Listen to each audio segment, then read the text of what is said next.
Welcome back, Bear Hug Outdoors. We're at it again. Welcome to the series. If you haven't been here, little recap. This bow originally was a different color. We ripped it down, and my dad and we've slowly been putting it back together. He did all the carpet vinyl, and basically I've done all the installing with his help. So if we're just getting here, we've gotten to this point now. We got the electronics in, and we're going to start doing most of the wiring, getting a lot of the wiring buttoned up, and we're getting pretty close to getting this thing in the water. So still have a lot of work to do, but we're getting close, and I'm excited. But yeah, this is day number 375 of the boat build. Welcome to the boat build series, Bear Hug Outdoors. Eventually we'll be fishing on the water, hopefully catching some fish, but who knows? Or not. Most of the times it's not, but if you like watching videos of not catching fish and boring boat builds, this is the channel. All right, thanks for tuning in, Bear Hug Outdoors. We're gonna get busy, and I gotta get the GLS 10 box down in here. I'm gonna get that mounted, get my transducer cables ran up through the bottom, and get a lot of that buttoned up and cleaned up. I had to order some, here I'll show you guys. I had to order, they have wedges for these trolling motors, but they're a couple $100. I'm gonna try to do it a different way. I looked on Amazon and found these plastic composite wedges. They're a lot cheaper. I'm gonna give it a shot. So I'm waiting for those to come in the mail. They're supposed to be here tomorrow. We'll take the bolts back out of this, redo it, but in the meantime, I'm getting ready to pull the GLS 10 off and mount this down in this storage spot right here, right on the wall, and start getting some cables pulled through. And today I'll strip up the trolling motor power cables. I'm gonna get those wired together, and then that's gonna be hot. We'll probably do a little test today and see if it works.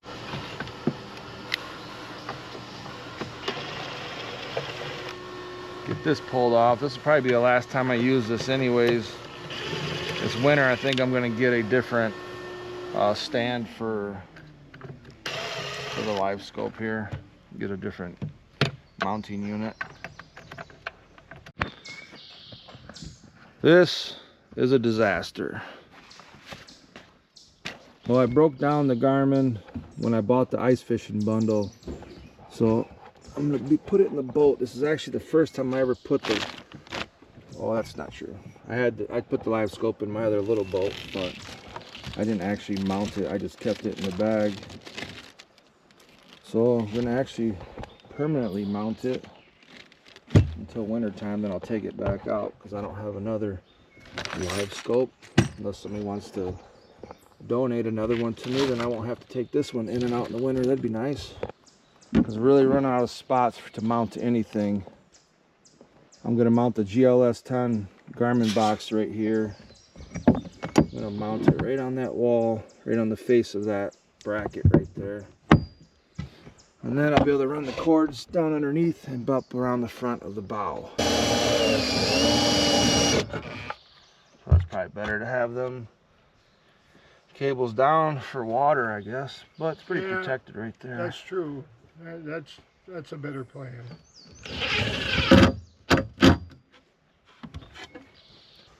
Okay, cool. GLS 10 is mounted. Either that or your drill bit was too big for it. It's just a touch. It's just a touch under. That's why I tried not to ream any of it out. I'm surprised. Oh, because I knew it was just a 16th under. So check it. Look at it. You'll see.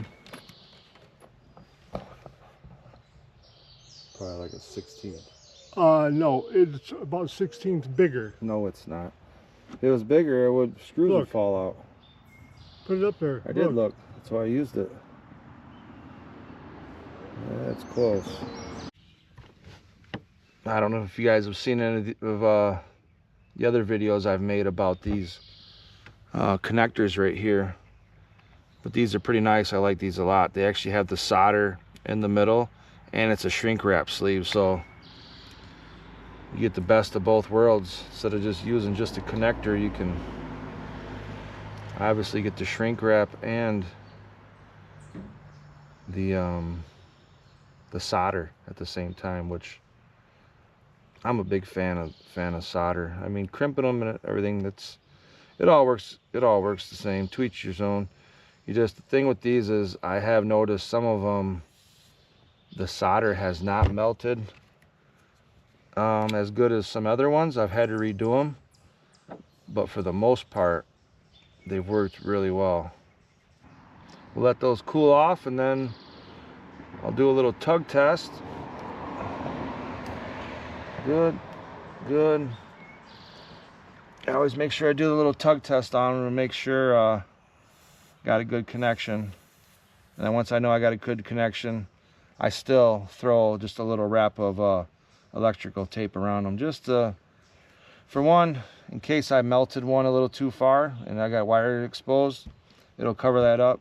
And then for two, in case I got wires exposed, you know, if they're rubbing together, it'll help, you know, eliminate arcing. So a little bit of electrical tape goes a long way. Plus, if there's ever time I got to move some wires back there, I'm pulling wires, having that tape wrapped around here gives it a little bit more strength and will help prevent them getting pulled apart. Getting ready to hook up the trolling motor. They actually send it with ends already on the trolling motor here, but they have it so you can actually hook it straight up to a 60 amp breaker. But my 60 amp breaker is actually underneath this console back here, so I'm going to cut these ends off, get these opened up, and going to solder these together with my cables here. So when you're doing this, Garmin actually has in the instruction manual, it has the amount on how far you have to run your cable on what size gauge you have to use. So I believe it's anything under 10 feet. Well, I shouldn't say believe. I know for a fact anything under 10 feet from where your trolling motor is to your power supply. 10 feet and under is you use a 6 gauge wire. 10 feet and above that you go down to 4 gauge. So, but definitely refer in your owner's manual. Every trolling motor is different, but the Garmin does call for 6 gauge, 10 feet and under, and then they want it to run to a 60 amp breaker. And we're gonna hook this up right now. You want to tell that story of what when you were cutting a birthday cake?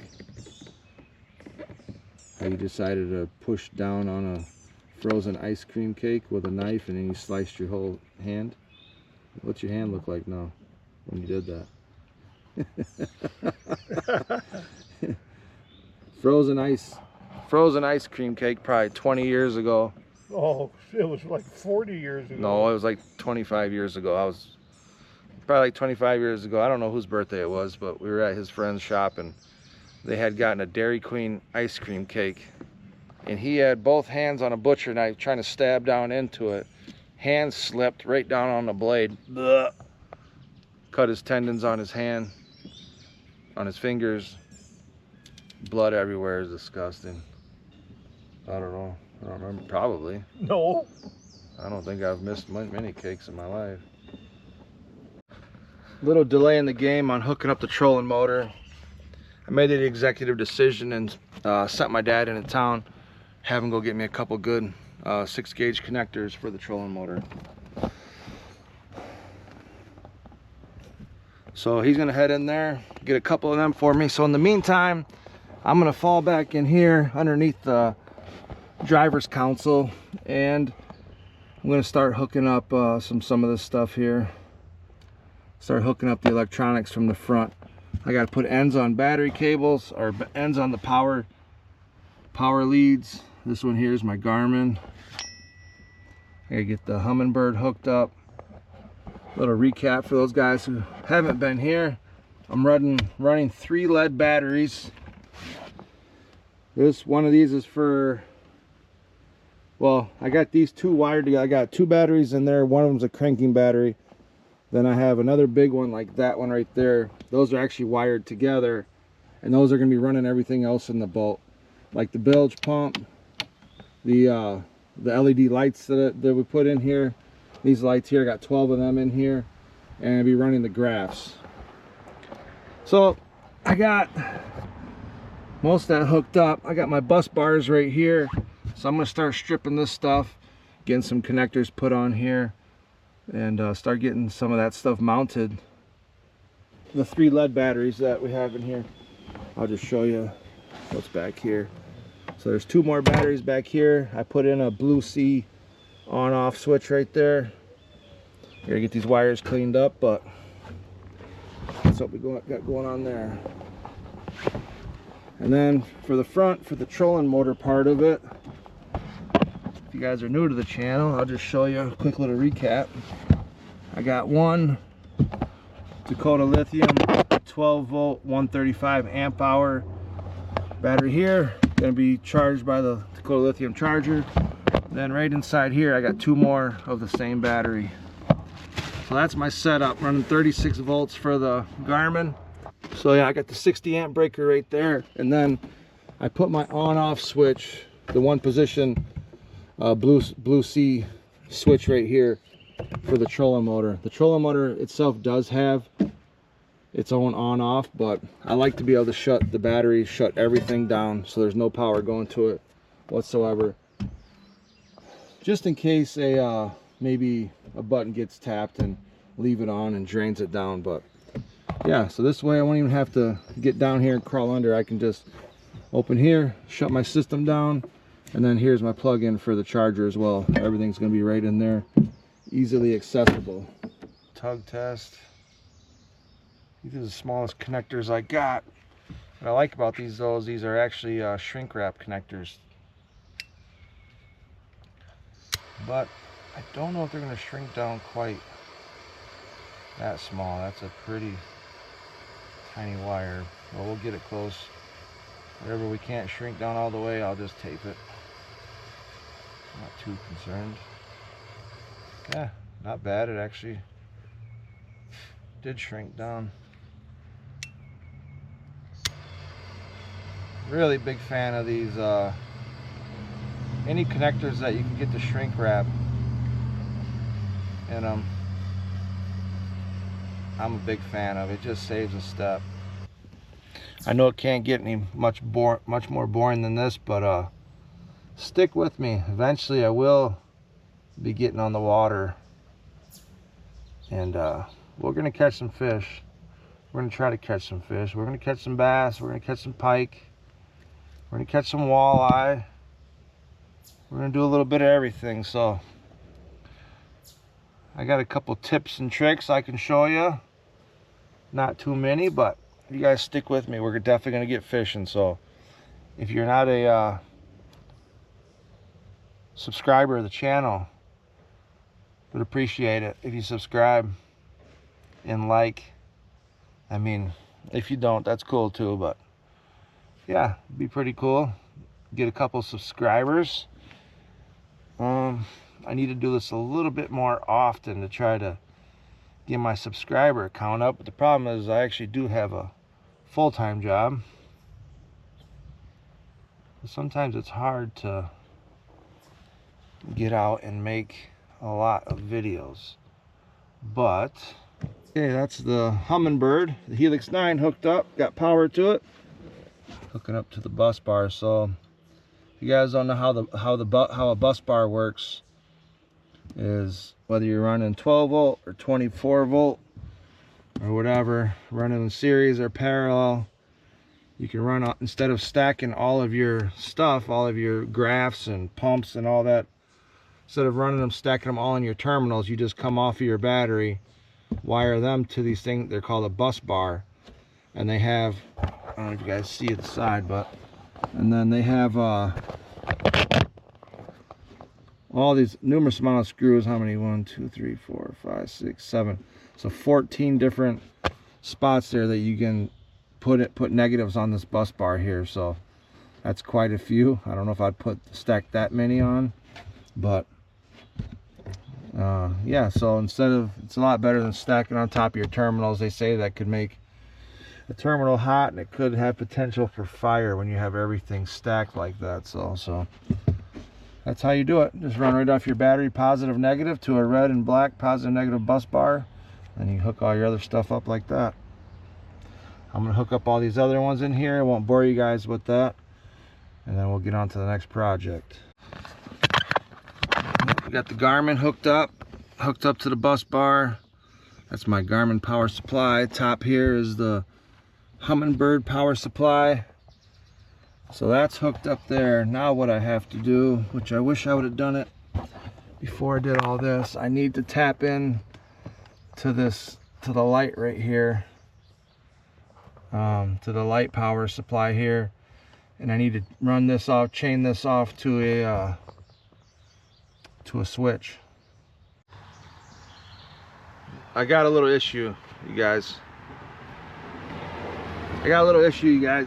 Let me know.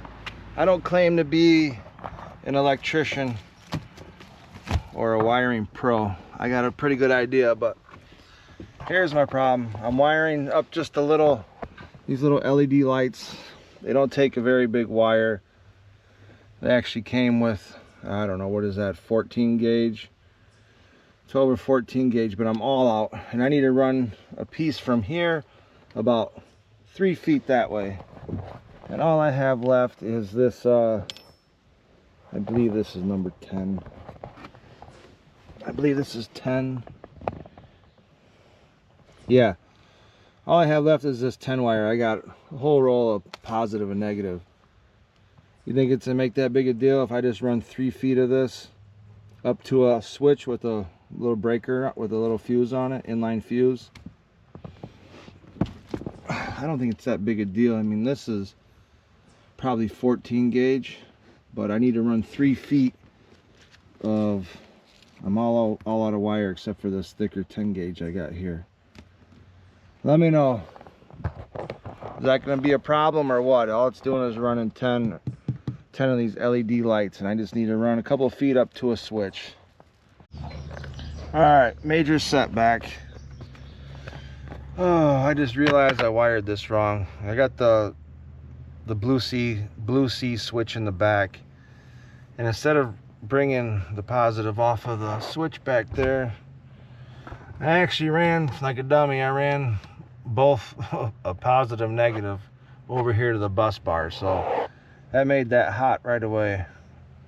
It's a big setback. I gotta take that off. Try it again. Oh, damn it. Yeah, this is the one.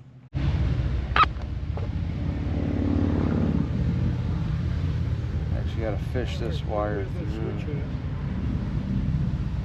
It's up here. Fish these wires down through here.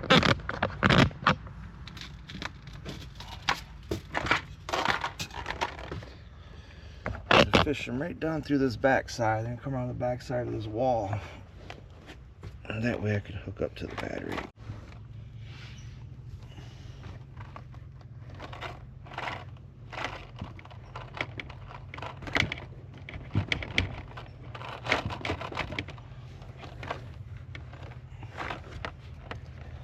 It's tight back there. It's real tight. Holy shit, there's like 15 flies down here. Crazy.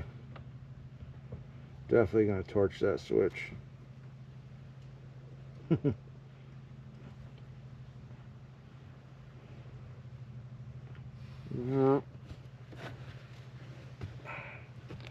I have a small battery that thing that I took off, that black box earlier, that little carrying thing, there's a battery in the back of that if you want to use that. Is that a 12 volt? Yeah, it's 12 volt. These are too. Won't be frying nothing in here.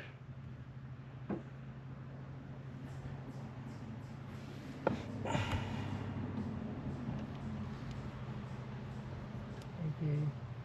The light is not working on there. Okay, so that is negative. Okay, the light's working on with the switch in that position. Yeah, turn the switch off.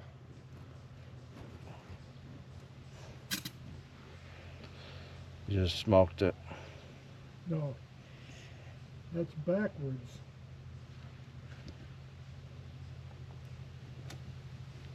Use my other battery, will ya? I don't want you fucking frying shit in here. Alright. I think these wires are on here backwards. Alright. Oh, man, I want to get this over with. Had enough. I've had enough. Enough problems today. Luckily, we've been able to fix them, though. Yeah, I mean, you've been figuring. Let's check our connections. That's snug. Snug. Okay, now I got to put a small eyelet on here. Do you see it? What I do with it? All right, there it is. Redone, revamped, maybe the third time. Hold on, before you do anything, let me get the switch in the off position. I want to see. Let's see if it finally got this all wired right. Switch is in the off position. All right. Hit that switch to 2, number 2. All right, there's no lights. No light. Oh, turn it off. That's hot. Something's hot. Oh, just smoked that. Just smoked it. That switch? Switch is smoking bad. On fire.